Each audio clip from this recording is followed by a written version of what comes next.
Olá, eu sou o Hugo da Silva Carlos e hoje vou apresentar para vocês fontes de informação. Bom, vamos entender o que são fontes de informação, aprender a fazer buscas avançadas em bases de dados. Eu vou apresentar para vocês superficialmente algumas fontes de informações digitais, falar um pouquinho sobre e-books, o portal de periódicos CAPES, a Biblioteca Digital Brasileira de Teses e Dissertações, teses e dissertações no catálogo da biblioteca da UFABC e alguns outros serviços que vocês têm acesso. A gente chama de fontes de informação todas as ferramentas e recursos que ajudam a buscar, localizar e identificar uma informação. Então, o Google é uma fonte de informação, os buscadores dos editores, o buscador do portal CAPES, sempre que você vai numa ferramenta de busca que ela vai te trazer como resultado conjuntos de informação, a gente chama de fontes de informação. A gente chama também, divide essas fontes de informação em três tipos: primárias, secundárias e terciárias. As fontes primárias são os trabalhos originais, com conhecimento original e publicado pela primeira vez. Normalmente, essas informações aparecem em livros, relatórios técnicos e artigos de revistas científicas. A gente chama de fontes secundárias trabalhos não originais, que eles, na verdade, são conjuntos de citação, revisão e interpretação dos trabalhos originais. A gente vai encontrar isso aí, por exemplo, em artigos de revisão bibliográfica, tratados de química, tratados de filosofia, tratados de física, em que são discutidos temas de maneira compilada que já estão sendo trabalhados por outros autores. E a gente chama de fontes terciárias, índices ou catálogos de trabalhos primários e secundários, né, apresentando seu resumo ou um link para ele de maneira completa, né. Então, quando você vai até o Google, ele é uma fonte terciária, porque na verdade ele vai te remeter ao conteúdo original. Quando você vai no portal de periódicos CAPES, ele vai te remeter ao conteúdo original. É um portal com repositório de trabalho de teses e dissertações, ele é uma fonte terciária que vai te remeter ao original. Bom, antes da gente falar em cada um dos detalhes, é interessante que vocês saibam o conceito dos operadores booleanos, pois esse é o mecanismo com que a gente se comunica com todas essas bases de dados, né? Toda essa caixinha de busca que existe, ela tem uma lógica booleana por trás. Existem algumas mais avançadas que trabalham com outras lógicas, mas de maneira geral, isso aqui vai servir para todas as bases de dados, desde o Google até uma base super complexa como a Web of Science ou a Scopus, onde você pode fazer buscas com uma linha de comando com centenas de questões colocadas juntas numa fórmula para te trazer os resultados adequados. Bom, o que a gente precisa saber basicamente é que os operadores booleanos, eles são operadores de lógica, que ele vai definir relação entre os termos que você está buscando. Por padrão, a maioria das bases, ela trabalha com esse AND ou esse OR, de maneira que você não precisa explicitar essa relação entre as palavras. Então, por exemplo, se eu for buscar segurança alimentar e eu não colocar nenhuma palavra entre as duas, nenhum operador, as bases vão entender que eu estou falando ou que eu quero as duas coisas juntas, que é o AND, então ele vai procurar segurança alimentar como uma frase, ou, como é o caso do Google, se você buscar segurança alimentar, ele até vai trazer primeiro resultados que tenham as duas questões juntas, mas ele vai estar trabalhando também com o OR. Então ele vai te trazer, tem a frase escrita segurança em algum lugar, e mais para frente a pessoa falou a palavra alimentar em outra parte do texto, ele vai te trazer isso como resultado.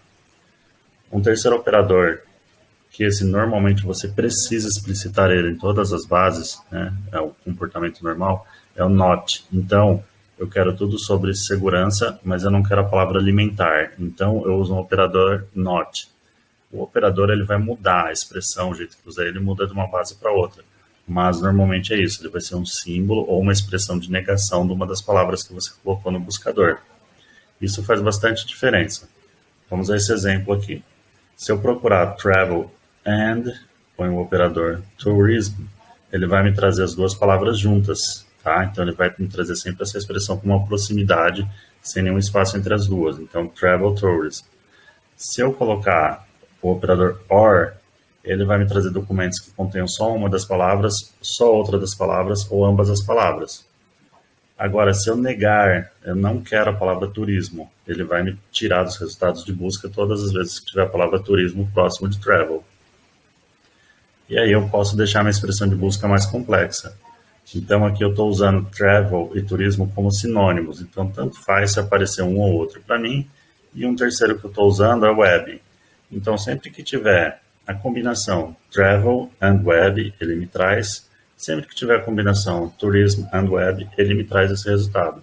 Porque eu estou falando que eu posso ser travel com web ou turismo com web, né? Da mesma maneira que eu posso fazer essa outra busca aqui mais complexa, que eu vou colocar, eu quero a expressão travel e a expressão turismo, mas eu não quero a expressão turistas, né? Então, ele vai ver se ele encontra travel and tourism junto, e se tiver turismo junto, ele tira isso da minha expressão, porque é o que eu estou pedindo para ele.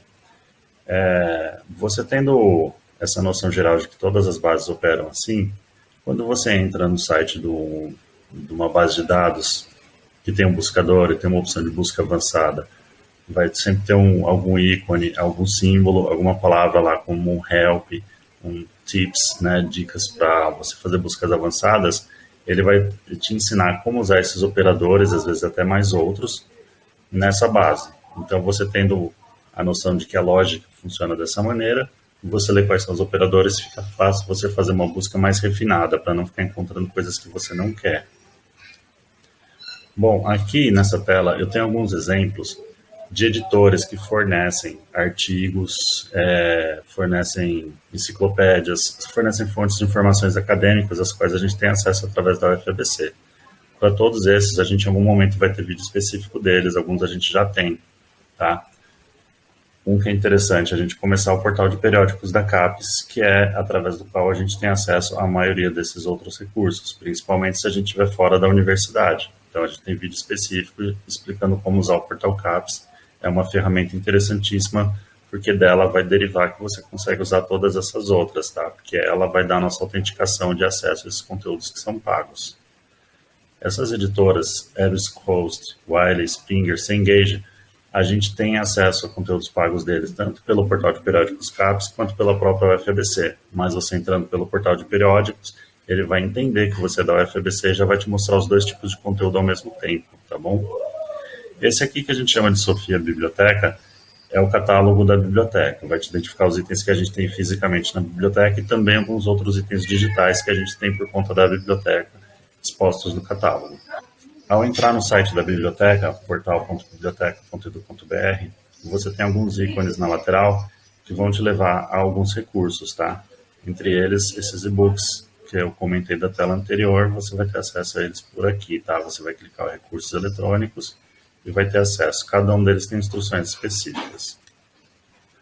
O portal de periódicos da CAPES, ele é uma biblioteca virtual que reúne e disponibiliza para instituições de ensino e pesquisa do Brasil a produção científica internacional. Então, esse consórcio, né, a CAPES, que é a Coordenação de Aperfeiçoamento do Pessoal do Ensino Superior, ela gerencia esses contratos todos de assinaturas para a gente, tá? Dentro da UFABC, basta você acessar o endereço do portal de periódicos CAPES e ele sempre vai te remeter a um editor com o login institucional, através do qual você vai ter acesso ao conteúdo completo. Não entre nesses editores diretamente através do Google, porque ele não vai reconhecer que você está logado pela CAPES e assim você não consegue fazer esses downloads, ok? Agora, no caso de você estar fora da UFABC, você vai procurar um recurso chamado CAFE, que ele vai te autenticar para a UFABC e a partir daí a navegação é como se você estivesse na UFABC, tá? Lá existem diversos outros recursos. Novamente, eu digo, tem um outro vídeo específico falando em detalhes do portal de periódicos CAPES.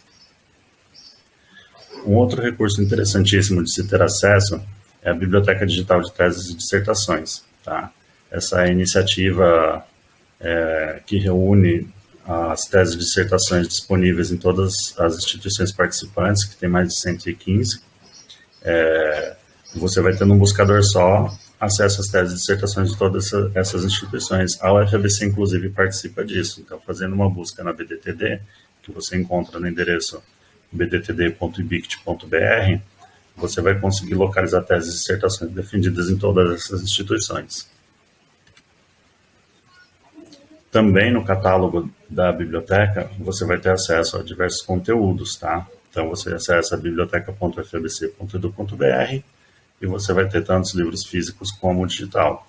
E aqui, você para conseguir ver os livros digitais, você vai fazer uma busca combinada por livros digitais, ele vai aparecer tudo que você consegue fazer download, ok? Alguns dos materiais também requerem que você esteja logado, mas na própria tela do catálogo ele vai te ensinar a fazer isso. Repositórios institucionais. Essas fontes também são interessantíssimas, porque elas contêm outros documentos institucionais que às vezes não estão disponíveis porque não foram publicados, mas eles são colocados nos repositórios institucionais. Alguns deles apresentam outros tipos de produção, como até mesmo relatórios internos e atas de reuniões.